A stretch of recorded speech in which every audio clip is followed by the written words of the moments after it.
Alright, we're in about the middle of day 3, hiking through the middle of the desert. We're starting to walk away from those hills, as you can see, and we're headed into what I can only call the abyss. So there's a water tower coming up that we're going to use to refill. I say we because Nightcrawler right behind me ended up catching up to me this morning, so we've been chilling together all day, just taking it slow. Both feeling kind of headache, nauseous due to that elevation most likely, so just taking it easy and keep going. So this water tank will be the first one we come across in about 14 miles, so it'll be good to top off, fill up our water. And starting to get hot out. Sun's about to come overhead, so we are going to take a break at that water tower. Hopefully there'll be some shade. Just chill out there for a couple hours, let the worst of the heat get past us. This desert is definitely brand new to me, and it is a challenge, but I'm enjoying it. Welcome to the middle of nowhere.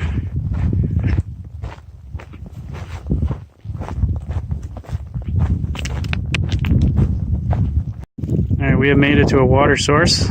Probably only about like 9-10 miles without water. Not bad. This cow pond is covered in poo everywhere.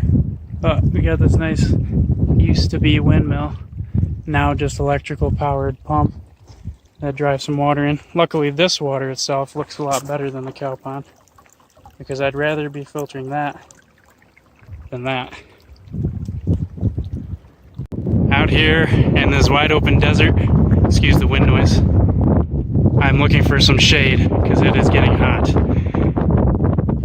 And lo and behold, a single tree, perfect enough shade to lay down in, the trail provides.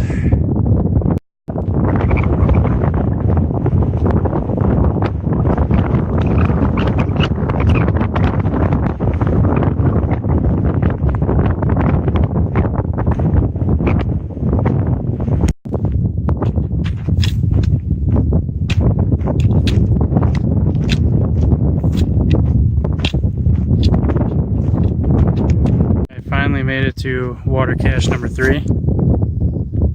So got some goodies in there, just water, but that's goodie for me.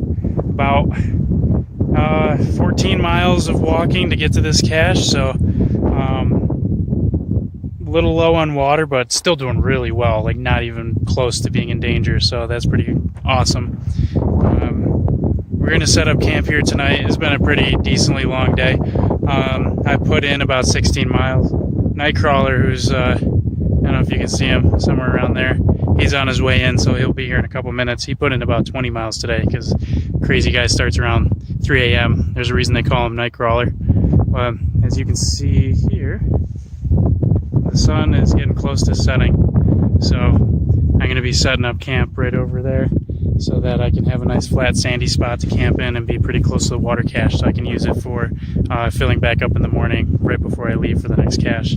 So tomorrow's looking like a 13-mile day or something. We're about 45 miles in right now on the trail, so that's about halfway to Lordsburg. So kind of a mini celebration of the halfway point, and big thing, we both got our appetites back, at least as far as we can tell. So this will be the first day that hopefully we can eat a big meal and keep it down. So finally starting to acclimate properly to the elevation, as well as through hiking again, getting everything back in the right way it's supposed to be. So we'll try it out and see how dinner goes.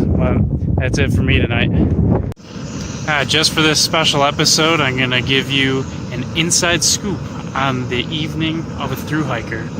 So, as you can see, I've already set up my tent for the night. Sitting inside, making some dinner. So this is my fuel canister, the stove, heating up my cook pot, which currently has ramen in it. And with that ramen, I'm going to add some Idahoan mashed potato mix so I can make a ramen bomb. So just using this to basically soak up any excess water that's in the meal. Inside my tent, I have none of my chores done. So I have my sleeping pad and sleeping bag just jumbled in there. So I'm going to blow up my sleeping pad in a second. So yes, I sleep with an inflatable pad.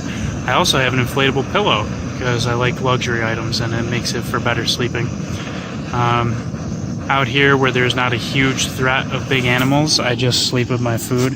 Highly recommend that you don't, so don't listen to me. But this is an odor-proof bag, so in theory, any of those smells that would attract animals are captured in that bag. So that feels good enough now while I'm down south in the desert where there aren't that many big issues like there would be up in grizzly country in Colorado or Wyoming, Montana.